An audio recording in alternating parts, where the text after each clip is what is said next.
Um dos milagres mais famosos atribuídos ao Senhor do Bonfim é uma daquelas histórias que parecem ter saído diretamente de um filme de drama e suspense, com direito a vilões cruéis, heróis improváveis e um final que deixa todo mundo de boca aberta. Estamos falando de um momento em que o Icó, em pleno século XIX, virou palco de uma cena que mistura terror, fé e, claro, aquele toque milagroso que só uma boa história icoense pode ter. Tudo começa em 1824, no calor da chamada Revolução Nacionalista, quando o Nordeste estava fervendo contra o despotismo de Dom Pedro I. O Icó, naquele tempo, era praticamente o reduto oficial dos portugueses teimosos, que viviam puxando o saco do imperador, e para completar o pacote de caos, existia por aqui uma tal Comissão Matuta, que era mais cruel que vilão de novela das 9. Eles eram especialistas em condenar à morte quem ousasse simpatizar com o movimento revolucionário contra a coroa, sem julgamento, sem direito à defesa, só a sentença e, na sequência, o fuzilamento. A galera não brincava em serviço, mas infelizmente,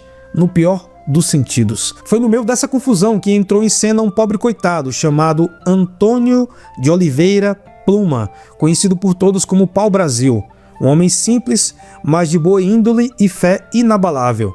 Acusado de compactuar com os revolucionários, ele foi condenado à morte pela sanguinária Comissão Matuta e levado para o grande palco da tragédia, a antiga Casa de Câmara e Cadeia, para ser fuzilado. E é aqui que a história começa a ganhar tons de algo no mínimo sobrenatural, mas eu vou pedir a ajuda do meu amigo memorialista e poeta Cláudio Pereira para contar o que aconteceu. O Antônio de Oliveira Pluma, o Pau-Brasil, ele é levado para ser fuzilado ali na frente, na parte da frente da antiga Casa de Câmara e Cadeia, que era o local realmente para que os militares da época impusessem seu poder e dissessem assim, servisse de exemplo àquelas pessoas que eram executadas nesses espaços, para que outras pessoas não viessem a cometer o que eles achavam se fosse desrespeito com a coroa portuguesa. Amarrado em uma cadeira, olhos vendados, com um pelotão de fuzilamento a apenas 10 metros de distância, Antônio estava à mercê do destino, ou, melhor dizendo, do milagre. E aí, no momento, o comandante, onde tinha uma tropa perfilada, dizia: atenção, tropa,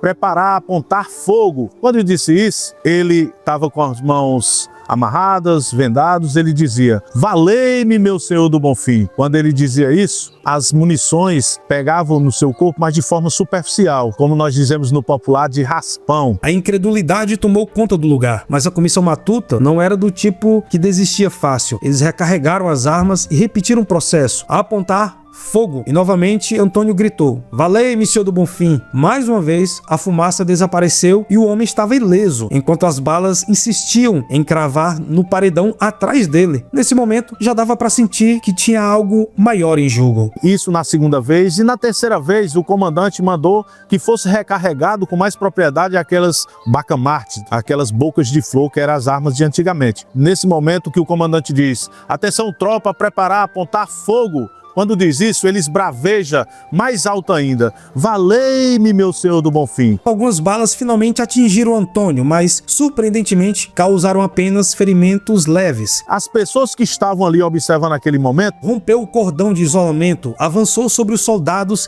e resgatou Antônio da cadeira. Ele foi carregado nos braços do povo até a igreja do Senhor do Bonfim, bem ali na mesma praça, e depois levado para casa, onde tratou seus ferimentos. Informações que nós temos que muito tempo depois ele ainda foi promotor de justiça lá na cidade de Baturité. O acontecimento causou um verdadeiro alvoroço. O povo estava convencido de que tinha presenciado um milagre e até os homens cruéis da Comissão Matuta ficaram abalados. Afinal, não é todo dia que você vê a fé de alguém literalmente desviar balas. O episódio marcou profundamente o Icó, reforçando ainda mais a devoção ao Senhor do Bonfim e deixando para trás uma história que até hoje é contada com aquele misto de assombro e orgulho. Lenda ou não, o milagre do Senhor do Bonfim é um lembrete poderoso de que no sertão, principalmente no Icó, a fé não só move montanhas, como também parece ser capaz de desviar projéteis. E convenhamos, é exatamente o tipo de história que só poderia acontecer no nosso torrão natal,